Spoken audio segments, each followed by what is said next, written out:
Hello and welcome to our channel. आज हम science की प्रैक्टिस सेट 3 देने जा रहे हैं। इससे पहले 2 आपको दी जा चुकी है, आप प्लेलिस्ट में जाके देख सकते हैं। इसके अलावा आप इम्पॉर्टेंट चैप्टर्स जो भी हैं उसके बारे में भी बता सकते हैं, हमें कमेंट करके बता सकते हैं। हमने बहुत सारे चैप्टर्स केमिस्ट्री और बायो के डाले भी हैं, तो वो आप जाके प्लेलिस्ट में देख सकते हैं। आइए क्वेश्चन स्टार्ट करते हैं। पहला जो क्वेश्चन है आपका वो है, arthritis is caused bye deposition of.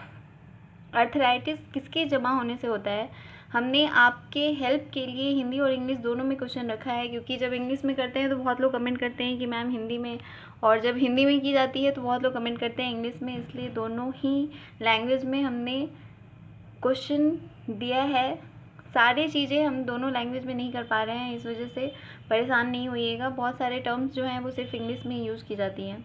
तो इसके ऑप्शंस जो हैं वो हैं urea first option, second uric acid, third albumin and fourth is cholesterol. इसका जो करेक्ट आंसर है आप हमें कमेंट करके हमारे स्कोर भी बताते चल सकते हैं कि आपने, जैसे ये 15 क्वेश्चंस का सेट है तो इसमें कितने क्वेश्चन आप कर पाए हो, या फिर कितने क्वेश्चन आप नहीं कर पाए हैं, या फिर किस चीज़ में आपको प्रॉब्लम हो रही है। वो सारी चीज़ें आप हमें कमेंट करके बता सकते हैं। तो इसका जो करेक्ट आंसर होगा वो होगा यूरिक एसिड। अर्थराइटिस जो है वो यूरिक एसिड के डिपोजिशन से होता है। ये जनरली जो भी बोन जॉइंट्स होती हैं उन जॉइंट्स पे जाके ये जमा हो जाती हैं, और इसी की वजह से पेन होता है, और इसे ही हम अर्थराइटिस कहते हैं। नेक्स्ट क्वेश्चन है आपका, yellow fever is spread by. Yellow fever किससे फैलता है, ये किससे होता है? यहाँ थोड़ा मिसप्रिंट हो गया है तो इसको ध्यान दीजिएगा। इसके ऑप्शंस हैं, ए ऑप्शन है एयर, सेकंड ऑप्शन है वाटर, थर्ड ऑप्शन है हाउस फ्लाई एंड फोर्थ है मॉस्किटो। ऑप्शंस देखिए और उसके बाद आप खुद से पहले आंसर करने की कोशिश कीजिएगा। मैं थोड़ा टाइम दे देती हूँ आप लोगों को, और उसके बाद आपको आंसर बताऊँगी। इसका जो करेक्ट आंसर होगा वो होगा मॉस्किटो। येलो फीवर मॉस्किटो की वजह से फैलता है, जनरली फीमेल एनोफ्लीज मॉस्किटो की वजह से फैलता है।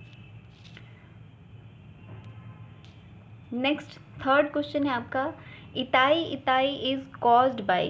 इताई इताई रोग किसके द्वारा होता है? इसके जो ऑप्शंस हैं वो हैं mercury, nickel, cadmium and lead.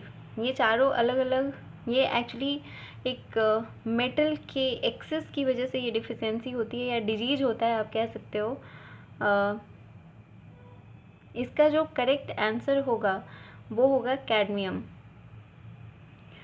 मिना माता डिजीज़ या जो भी इस तरह के डिजीज़ होते हैं, जैसे कि आप फ्लोरीन की वजह से आपको तिथ वाली प्रॉब्लम होती है, तो ये भी आप ध्यान रख सकते हो। जितनी भी डिजीज़ हैं उससे बहुत ज़्यादा क्वेश्चन पूछा जाता है, तो ये चैप्टर बहुत ही ज़्यादा इम्पॉर्टेंट है। और मेनली मेटल वाले जो भी क्वेश्चन होते हैं, मेटल की डिफिशेंसी या एक्सेस की वजह से जो प्रॉब्लम्स होती हैं उससे बहुत सारे क्वेश्चन पूछे जाते हैं। नेक्स्ट क्वेश्चन है आपका, DPT vaccine is used for. DPT vaccine का प्रयोग कहाँ होता है या किसके लिए होता है? तो इसके जो फर्स्ट ऑप्शन है वो है diphtheria, pertussis and tetanus. Second option polio, diphtheria and TB. Third option है tetanus, TB, polio and fourth option है टीबी, टाइफाइड एंड पोलियो। ये ऑप्शंस ध्यान से देखिएगा। एंड डीपीटी वैक्सीन जो है इसमें 3 वर्ड हैं और तीनों अलग अलग डिजीज़ के लिए यूज़ किए जाते हैं मेनली, और इसीलिए ये तीनों डिजीज़ से बचाने के लिए इस वैक्सीन को यूज़ किया जाता है। तो इसका जो करेक्ट आंसर है वो है ए, डिप्थेरिया, पर्टूसिस एंड टिटनस। ये बहुत बार बहुत सारे एग्जाम्स में पूछा गया है, तो इसको बहुत केयरफुली आप याद रखिएगा, और इस तरह की जो भी प्रॉब्लम्स हैं उनको भी। नेक्स्ट क्वेश्चन है आपका, the radio isotope use to detect tumour is. किस रेडियो आइसोटोप का प्रयोग ट्यूमर का पता लगाने के लिए किया जाता है?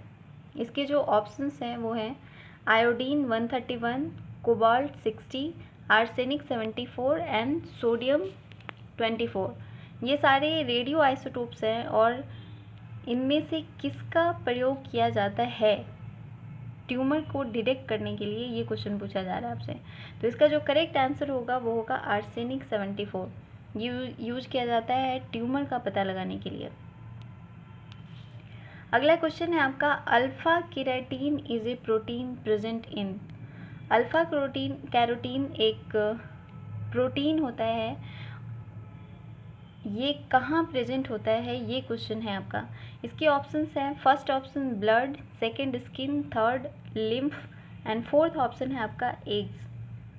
केराटिन जनरली आप एक प्रोटीन होता है जो कि फैट सॉल्युबल प्रोटीन इसको कहा जाता है, और ये स्किन में प्रेजेंट होता है। स्किन या फिर हेयर्स या नेल्स में आपके जो प्रोटीन प्रेजेंट होते हैं उसे हम केराटिन कहते हैं। अलग अलग टाइप्स के केराटिन प्रोटीन होते हैं, उसमें से अल्फा प्रोटीन आपके स्किन में प्रेजेंट होता है। नेक्स्ट क्वेश्चन है आपका, iron content is found maximum in. Iron content किसमें सबसे ज़्यादा प्रेजेंट होता है? तो इसके जो ऑप्शंस हैं वो हैं beans, eggs, green vegetables and milk. मतलब ये इन चारों में से किस में सबसे ज़्यादा प्रेजेंट होता है? आप जानते हो beans, eggs, milk and green vegetable, इन सब में आयरन प्रेजेंट होता है। कंफ्यूज नहीं होइएगा कि इन सब में नहीं हो सकता है, सारे में ही आयरन प्रेजेंट होते हैं, लेकिन ग्रीन वेजिटेबल में सबसे ज़्यादा आयरन कंटेंट प्रेजेंट होता है। तो इसका जो करेक्ट आंसर होगा वो होगा C, green vegetables. Next question है आपका, hepatitis B is caused by.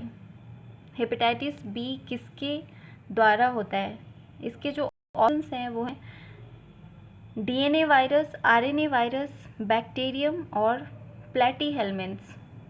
Hepatitis B एक वायरल डिजीज़ है जो कि वायरस की वजह से होता है। अब इसमें पूछा जा रहा है कि कौन से वायरस से होता है। आप जानते हो कि जो वायरस होता है वो डीएनए वायरस हो सकता है, आरएनए वायरस हो सकता है। जो लोग भी साइंस के स्टूडेंट होते हैं उनको और भी डिटेल में पढ़ना होता है, जैसे कि double standard DNA, single standard DNA या double standard RNA, single standard RNA वगैरह, ये जो भी चीज़ें हैं उसके बारे में पढ़ा जाता है। तो मेनली आप लोगों को उतना डिटेल में नहीं जानना है, सिंपली ये जानिए कि हेपेटाइटिस बी जो है वो डीएनए वायरस की वजह से होता है। नेक्स्ट क्वेश्चन है आपका, astigmatism is a disease of. Astigmatism कैसा डिजीज है, किस चीज़ का डिजीज है? इसके ऑप्शंस हैं ears, eyes, nose and throat. तो एस्टिग्मेटिज्म जो है वो एक्चुअली आइज़ का डिजीज़ है, और ये ओल्ड एज डिजीज़ भी कहा जाता है इसको, क्योंकि ये ओल्ड एज में जाके होता है। इसमें नियर एंड फार दोनों ही साइटेडनेस हो जाते हैं, और इसीलिए इसको एस्टिग्मेटिज्म कहते हैं। इसमें क्लियर विजन नहीं आता है, सब कुछ आपको ब्लर नज़र आएगा, तो ये आइज़ की डिफिशियंसी है। अगला क्वेश्चन है आपका, ELISA test is performed to test. ELISA test जो है वो किस डिजीज़ को फाइंड आउट करने के लिए किया जाता है? इसके जो ऑप्शंस हैं वो हैं first diabetes, second tuberculosis, third AIDS and syphilis. तो इलीसा टेस्ट मेनली एड्स के लिए किया जाता है, एड्स को मेजर करने के लिए। इसके अलावा कैंसर के टेस्ट के लिए भी यूज किया जाता है। कैंसर और एड्स दोनों के टेस्ट के लिए इलीसा किया जाता है, और ये एक्चुअली एंटीजन एंटीबॉडी के बेसिस पे काम करता है इलीसा टेस्ट। नेक्स्ट क्वेश्चन है आपका, Ranikhet disease is related to. Ranikhet बीमारी किससे संबंधित है? इसके जो ऑप्शंस हैं वो हैं chicken, cow, goat and horse. इन चारों में ये किससे संबंधित है? तो इसका जो करेक्ट आंसर होगा वो होगा आपका चिकन। रानीखेत डिजीज चिकन से रिलेटेड होता है। अगला क्वेश्चन है आपका, कैसीन इज ए। कैसीन क्या होता है? तो इसके ऑप्शंस हैं बैक्टीरियम, शुगर, प्रोटीन और फैट।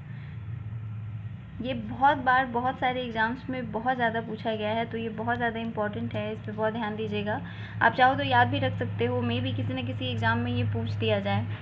तो कैसीन के options bacterium, sugar, protein and fat है। इसका जो करेक्ट आंसर होगा वो होगा प्रोटीन। ये एक प्रोटीन होता है। नेक्स्ट क्वेश्चन है आपका, arteries supplying blood to the heart are called. धमनी जो खून को दिल में भेजती है उसे क्या कहते हैं? मतलब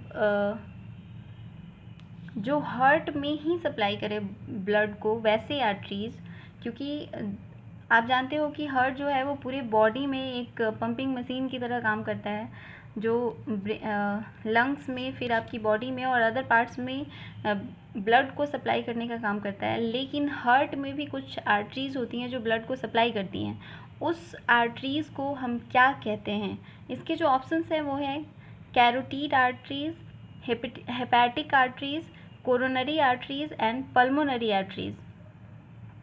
तो इसका जो करेक्ट आंसर होगा वो होगा आपका सी, कोरोनरी आर्टरीज। ये याद रखिएगा। पल्मोनरी आपका लंग से रिलेटेड होता है, हेपेटिक आपके लीवर से रिलेटेड होता है, मतलब लीवर में जो आर्टरीज ब्लड को सप्लाई करती हैं उन्हें हेपेटिक आर्टरीज कहते हैं। जो लंग्स में सप्लाई करती हैं उन्हें पल्मोनरी आर्टरीज कहते हैं। एंड कैरोटीड आर्टरीज आपके बॉडी में जो ब्लड को सप्लाई करता है उसे हम कहते हैं। तो आप इसका करेक्ट आंसर होगा कोरोनरी आर्टरीज। याद रखिएगा, जो ब्लड को हार्ट में सप्लाई करने का काम करता है। नेक्स्ट क्वेश्चन है आपका, व्हेन डज हार्ट रेस्ट। जो हार्ट होती है वो किस टाइम आराम करता है, मतलब धड़कन कब आराम करता है? इसके ऑप्शंस हैं never, while sleeping, between two beats and while doing yoga. Options ध्यान से देखिएगा। और इस क्वेश्चन में बहुत ज़्यादा कन्फ्यूजन होता है, क्योंकि हम सोचते हैं कि हार्ट तो कभी आराम नहीं करता है, तो हम सिंपली नेवर इसका ऑप्शन लगा देते हैं कि हार्ट कभी आराम नहीं करता है, बट ऐसा बिल्कुल नहीं है। जब दो बीट्स होती हैं, आप जानते हो कि हार्ट जो है वो उसमें दो बीट्स होती हैं, एक होता है लब, दूसरा होता है डब। तो इन दोनों बीट्स के बीच कुछ टाइम के लिए हार्ट जो है वो आराम करता है और उसे रेस्टिंग स्टेट कहते हैं। और इसलिए इसका जो करेक्ट आंसर होगा वो आपका होगा बिटवीन टू बीट्स। ये बहुत ही कंफ्यूजिंग क्वेश्चन है, तो इस पर ध्यान दीजिएगा और अच्छे से याद रखिएगा। नेक्स्ट आपका क्वेश्चन है, blood grouping was discovered by. Blood group किसके द्वारा खोजा गया था? इसके ऑप्शंस हैं a Louis Pasteur, William Harvey, Robert Koch and Landsteiner. Blood से रिलेटेड जितने भी क्वेश्चंस हैं वो बहुत में पूछे गए हैं, तो इसको बहुत अच्छे से क्लियरली याद रखिएगा। और मतलब ब्लड ग्रुपिंग से रिलेटेड, ब्लड सप्लाई से रिलेटेड, हार्ट से रिलेटेड बहुत सारे क्वेश्चंस हैं, तो इस चैप्टर को बहुत अच्छे तरीके से पढ़िएगा। इसका जो करेक्ट आंसर होगा वो होगा विलियम हार्वे। उन्होंने ब्लड ग्रुपिंग की खोज की थी, मतलब कितने तरह के ब्लड ग्रुप हो सकते हैं। आप जानते हो कि ए बी एंड ओ, ये 4 तरह के ब्लड ग्रुपिंग होते हैं, तो इसकी खोज विलियम हार्वे ने की थी। तो ये आपके टोटल 15 क्वेश्चंस हैं। आप हमें कमेंट करके ज़रूर बताइएगा इसमें से कितने क्वेश्चन आप कर पाए हो या कितने क्वेश्चन नहीं कर पाए हो। इसके अलावा आपको किस चैप्टर में प्रॉब्लम हो रही है, किस चीज़ को आप नहीं कर पा रहे हो, ये सारी चीज़ें हमें प्लीज़ कमेंट करके बताइएगा। और हमारा जो टेलीग्राम ग्रुप है आप उसे जुड़ सकते हो, वहाँ पे हम आपको इसकी PDF प्रोवाइड करा देंगे। और किसी भी तरह की कोई भी प्रॉब्लम हो आप प्लीज़ हमें कमेंट करके ज़रूर बताइएगा। Thank you.